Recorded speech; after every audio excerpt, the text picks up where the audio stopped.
Não crie ilusões a respeito das bikes caras. Quando você estiver pedalando, não tem como fingir nada para si mesmo. Esse assunto é polêmico, mas eu preciso dizer algumas coisas sobre bicicletas caras que talvez vão desagradar algumas pessoas.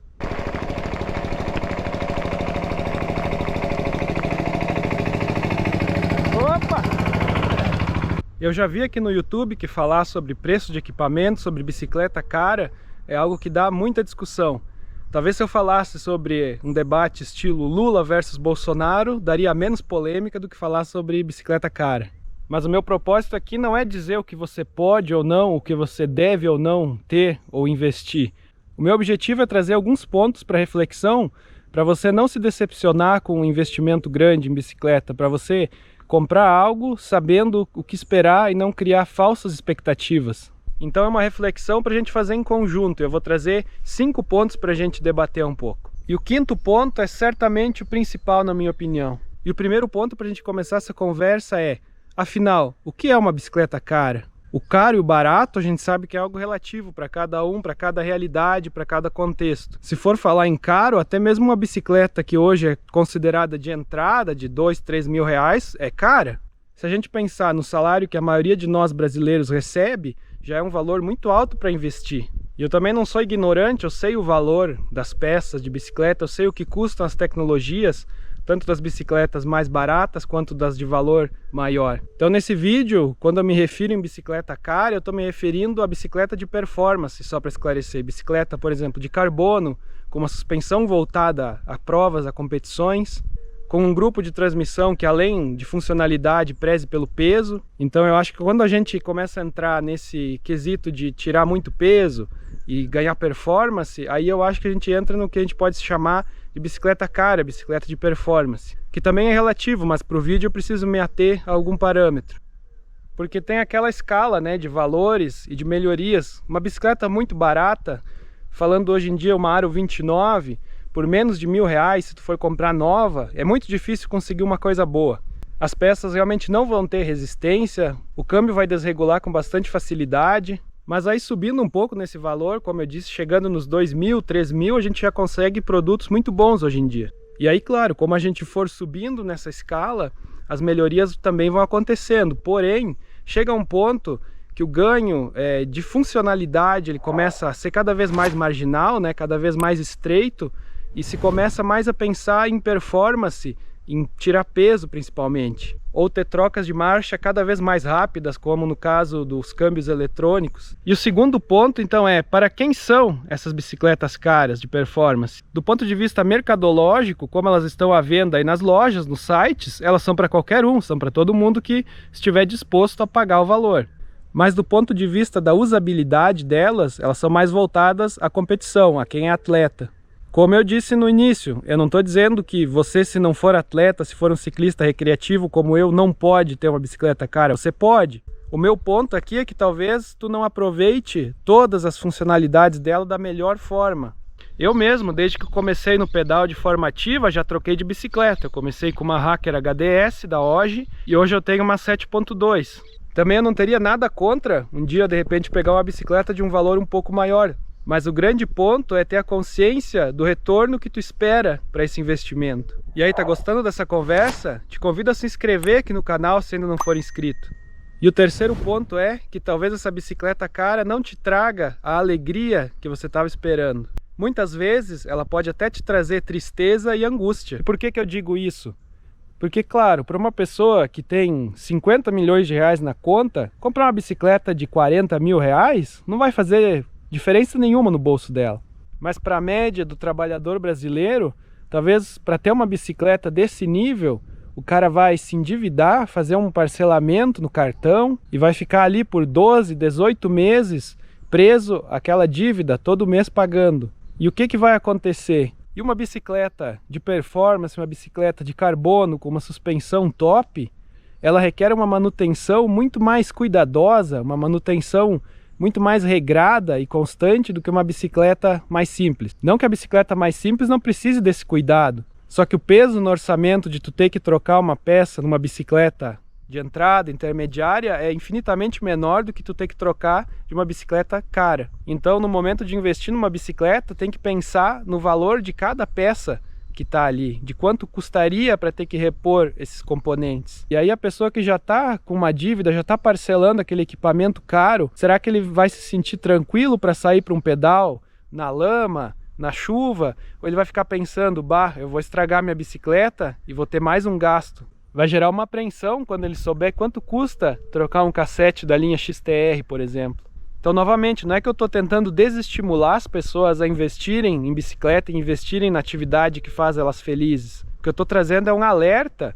para dizer que talvez tudo aquilo que tu encara como um sonho de ter uma bicicleta cara vai se transformar, de repente, num pesadelo. Porque por mais que eu tenha cuidado com a minha bicicleta, eu saio para pedalar sem me preocupar se eu vou pegar barro, se eu vou pegar chuva, se vai desgastar uma corrente, se eu vou usar muita pastilha de freio.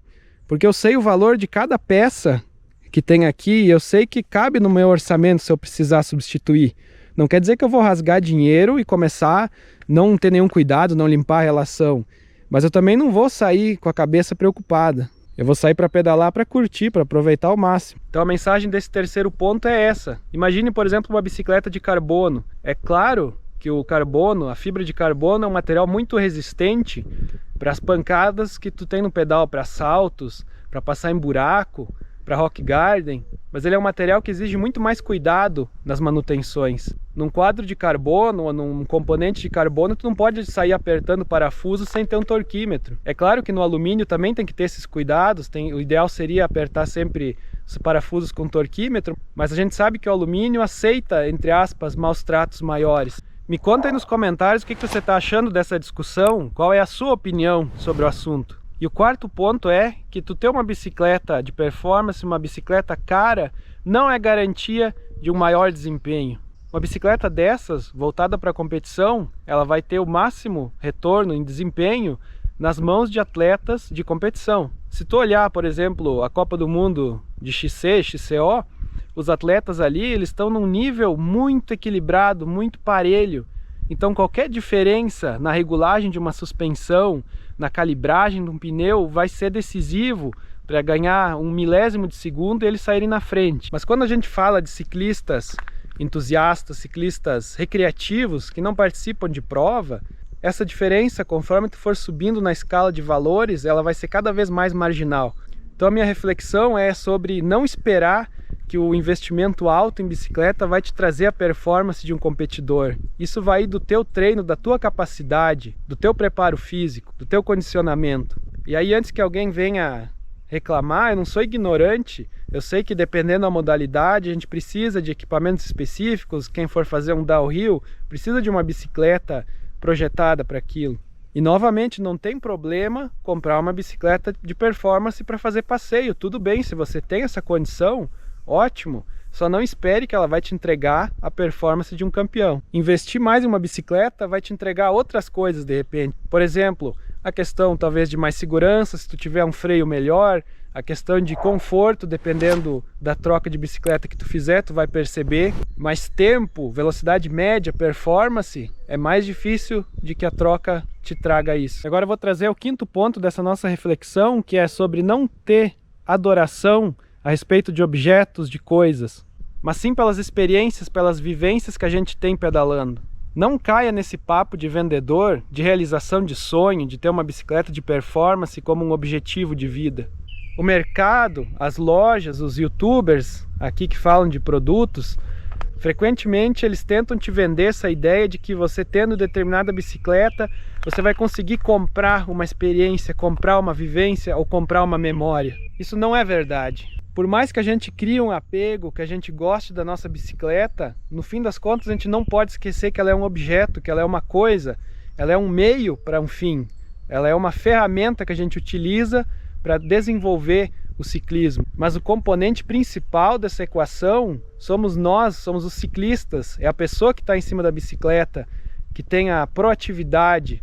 Quem constrói boas lembranças, quem constrói experiências maravilhosas pedalando é a pessoa, não o equipamento.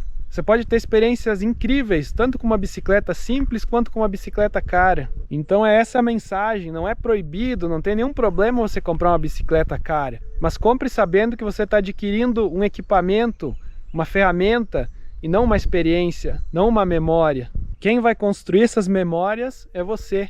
Então a grande mensagem do canal Realidade do Pedal é realmente essa. É construir bons momentos em cima da bicicleta, seja qual bicicleta for. Vocês nunca vão me ver aqui falando, você deve ter tal bicicleta, ou você não deve, não pode ter tal bicicleta. Não, cada um é livre. O que eu trago aqui são reflexões, são alertas, são vivências, e todo mundo é livre para discordar e para contribuir nessa discussão. Deixa nos comentários a sua opinião e a sua experiência com a sua bicicleta, seja ela qual for, pode me contar. Se tu tem uma bicicleta cara ou tem desejo de ter uma, não se sinta ofendido, isso aqui não é uma crítica para você. Eu sei que você também tem os seus motivos e pode me contar eles também na seção dos comentários. Se gostou da discussão, deixa o seu like, e se ainda não for inscrito aqui no canal, eu te convido a se inscrever. Muito obrigado e até o próximo vídeo. Ô barro, meu Deus!